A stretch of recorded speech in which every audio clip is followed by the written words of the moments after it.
সুপ্রিয় আমার প্রাণপ্রিয় শিক্ষার্থী, আজকে অনলাইন ক্লাসে সকলকে সুস্বাগত জানাচ্ছি। আজকে যে টপিকস নিয়ে আলোচনা করবো HSC higher mathematics second paper chapter 5 ওদের শিরোনাম হচ্ছে দ্বিপদী বিস্তৃতি এবং পর্বে 4 থাকছে এমন একটা গুরুত্বপূর্ণ অঙ্ক যাদের সব থেকে, যদি প্রথম 5টা অঙ্কের কথা বলি, একটা অঙ্ক বললে ভুল হবে না, সেটা হচ্ছে পর্বে 4 অঙ্ক। এই টাইপের অঙ্ক আর কি। দেখো, অঙ্কটা মূলত আছে 2x² - 1/x পাওয়ারে 20 এত এর বিস্তৃতিতে x⁻10 এর সহগ নির্ণয় করো। তার মানে যতগুলো সহগের অঙ্ক থাকবে সবগুলো কিন্তু একই নিয়ম, একটু মাথায় রাখবা। আমরা পর্বে 3 যে সূত্র ব্যবহার করছিলাম, পর্বে 4 কিন্তু একই টাইপের সূত্র, কারণ ওখানে আমাদের পদের কথা বলছিল যে সূত্র, এখানে সহগের কথা একই সূত্রটা ছিল এমন। বন্ধুরা, একটু তোমাদের মনে করাই দিতে চাই, সেটা হচ্ছে এই r+n তম পদ, জানি NCR a⁻n - r আর x এর পাওয়ার, এটা হচ্ছে আমাদের সূত্র ছিল।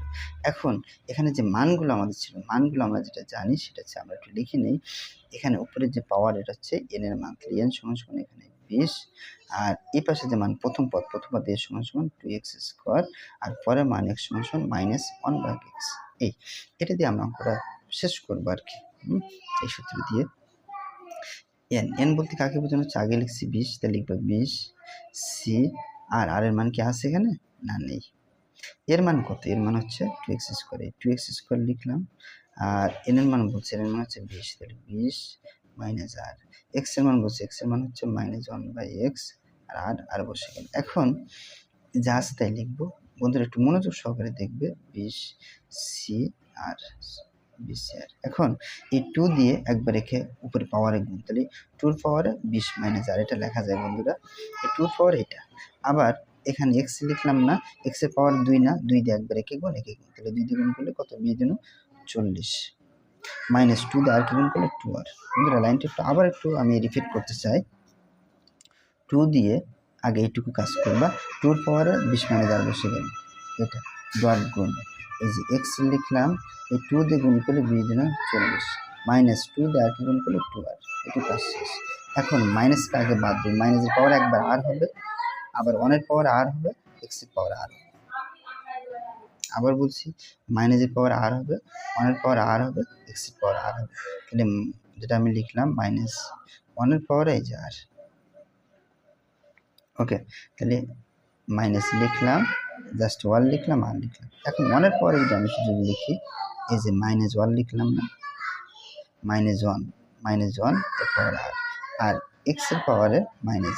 দেখো এটুকু তোমরা বুঝছো। আবার বলছি, -1 লিখলাম, এর পাওয়ারে কি লিখবো? r, আর x এর পাওয়ারে কি r হবে না? তাহলে এক্সটা কথাই ছিল, নিচে না ভাগ, না ভাগ যখন উপরে উঠবে তখন মাইনাস হবে, তাহলে x এর পাওয়ারে -r।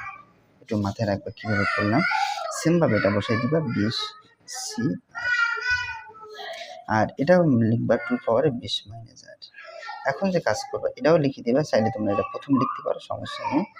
এখন এখানে x, এখানে x, দুইটা x না, বেস একই না, একটা x কমন নিব, তাহলে একটা যদি আমরা x লিখি, এখানে উপরে মান বসে 40 - 2r, আর এখানে কি বসে? -r। আশা করি এটুকু সমস্যার কথা নেই, x দুবার ছিল, একটা লিখছি কমন। এখন যা আসতে লেখো 20 CR, আর কি আছে? 2 পাওয়ারে 20 - r, আর -1 পাওয়ার r। x লিখবো, এখানে 40, আর যোগ বিয়োগ করলে 2 আর 1 3, তার মানে 3r। এখন বন্ধুরা এই টাইপের অঙ্ক যদি কখনো দেওয়া থাকে x এর পাওয়ার 10, 8, মানে যে কোনো সংখ্যা, তাহলে আমরা প্রশ্ন মতে এরকম লিখতে পারি, আমরা বাড়তি না লিখে এরকম লিখতে পারি, 40 - 3r = কত লিখতে পারি? 10 লিখতে পারি, 10। যদি বলো স্যার কীভাবে? কারণ x এর উপরে 40 - 3r ছিল, আর এর পাশে যদি আমি লিখি x এর পাওয়ারে 10, এই বেজ আর x বাদ দিলে 40 - 3r = 10 হয়। এই জন্য এই কথাটা আমি একবারে লিখছি। এখন এখান থেকে আমাদের আর এর মান বের করতে হবে, 3r = 10 - 40 + 40 বসে গেলে -40। বন্ধুরা আমরা এতক্ষণ ধরে কি করলাম? এতক্ষণ ধরে আমাদের উদ্দেশ্য হচ্ছে আর এর মান বের করার জন্য আমাদের এগুলো করতে হবে। তাহলে যোগ বিয়োগ করলে মাইনাস কত হবে? 30। আর এর মান কত? -30, বাইরে আছে 3, ভাগ করলে আছে 10, আর এর মান কত? 10। এই যে 10 আমরা পেয়েছি, এখানে যদি আমরা বসাই দিই এবং ক্যালকুলেটর ব্যবহার করে আমাদের উত্তর, তাহলে এখন আমরা এখানে বসাবো। এখন 20 সি, আর এর পরিবর্তে এখানে লিখবো 10, এই 2 লিখবো, এই 20 আর এর পরিবর্তে লিখবো 10, -1 এখানে লিখবো আর এর পরিবর্তে। কথা হলো এইটাতে আমরা মান বের করেছি, তাই না? তাহলে এখানে কিন্তু কখনো আর এর মান বসানো যাবে না। আবার বলছি, প্রথম থেকে আমরা করব এই সূত্র দিয়ে করার পরে প্রশ্ন মতে আমরা যে মানটা আমরা পেয়েছি এই এক্স এর পাওয়ারে এটা সমান সমান আমরা এটা লিখবো। লেখার পর এখান থেকে আর এর মান পাবো। এই আর এর মান যদি আমরা এখানে বসাবো, কিন্তু সব জায়গায় বসানো যাবে, এক জায়গায় বাদ, তার নাম হলো এক্স এর অংশে কখনো বসানো যাবে না। এখন যদি তোমরা ক্যালকুলেশন করো, অর্থাৎ ক্যালকুলেটর ডিভাইস দিয়ে, অর্থাৎ তোমাদের আরেকটা ব্র্যান্ডের কথা যেটা বলি সেটা দিয়ে তোমরা যদি করো, তাহলে তোমাদের কাঙ্ক্ষিত যে উত্তর সেটা তোমরা কি করবা, সেটা তোমরা পেয়ে যাবে। এখন যেহেতু এখানে যেটা দেওয়া আছে কত 20 C10 আমার এখানে এই মুহূর্তে নেই, আর 2 যদি আমরা ক্যালকুলেশন করি 20 বিয়োগ 10, তার মানে যে মানটা আমরা পাবো সেটা হচ্ছে 10। আর এখানে যদি আমরা একটা কাজ করি, -1 পাওয়ারে 10, -1 পাওয়ারে 10 মানে কি? এক কথায় 1 এর পাওয়ারে তোমরা যে কোনো সংখ্যা দাও না কেন এই মানে থেকে যাবে। তাহলে আমরা উত্তর কত পেয়েছি?